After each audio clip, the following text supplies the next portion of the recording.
Multiple tornado touchdowns reported across Chicago area as residents clean up from storm damage. The National Weather Service has confirmed a tornado touchdown in Cicero, and another tornado was confirmed in Huntley. As many as 8 tornadoes may have touched down in the area Wednesday, including near O'Hare Airport, in Countryside, La Grange, McCook, South Elgin, Carroll Stream and Oswego. The National Weather Service will send out teams across the area to confirm any tornadoes and the severity. In Indian Head Park southwest of Chicago, the storms ripped off the roof of a building. Chopper 7 HD captured aerials of a townhouse in Indian Head Park with a back wall ripped away, exposing other parts of the home. Fortunately, no injuries were reported there. Large tree limbs toppled onto cars at an apartment complex and near homes. Residents said there hasn't been a storm like this nearby in a long time. The sound started real loud and the wind was really bad, and you could see everything was falling over. Indian Head Park resident Gary Malone said, "It's the worst I've ever seen, and I've been here about 40 years.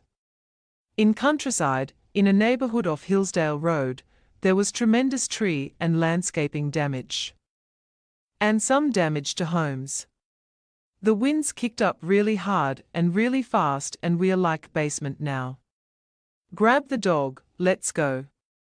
It was a couple of seconds after that it got really crazy, said resident Hillary Timp.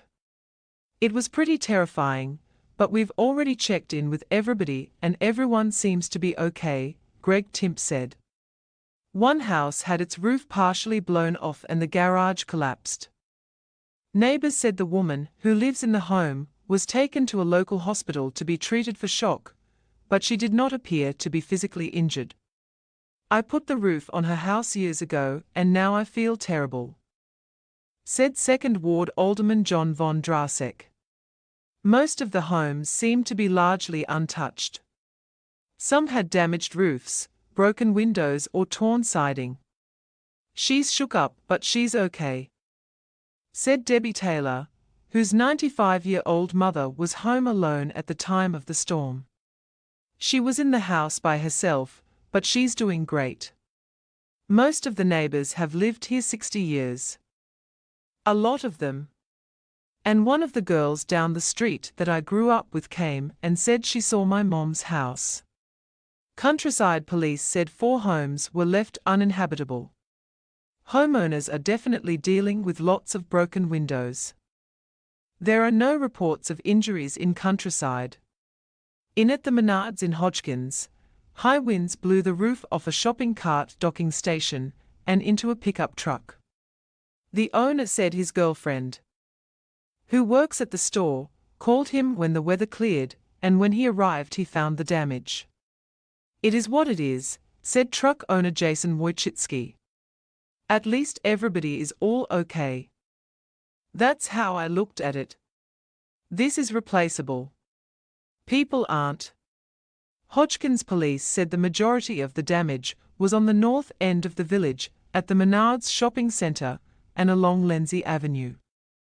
Police said some of the debris in the Menards parking lot came from a lumber yard hundreds of yards away.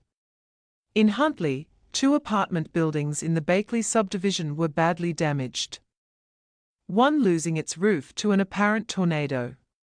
Each building holds 4 units, meaning 8 families were displaced by the damage, but fire officials said no injuries were reported. "It was heart-racing. It was just a lot. We were standing there and then all of a sudden everything is literally going in circles. Rain, trees, wind," said resident Tracy Pelker.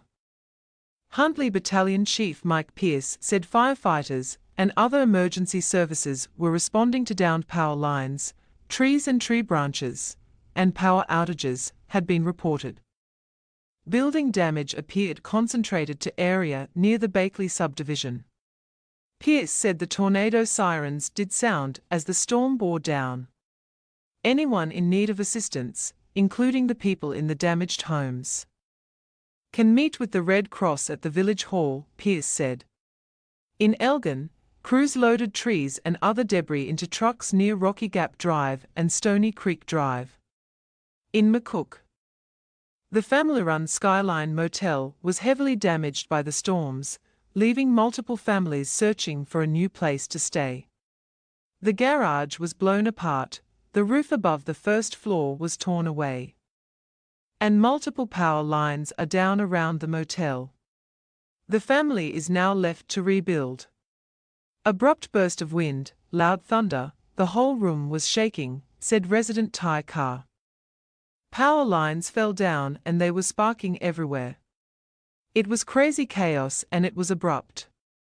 I just got a phone call from the hotel saying, "Hey Eddie, get back here because the roof is blowing off," said resident Eddie Morales.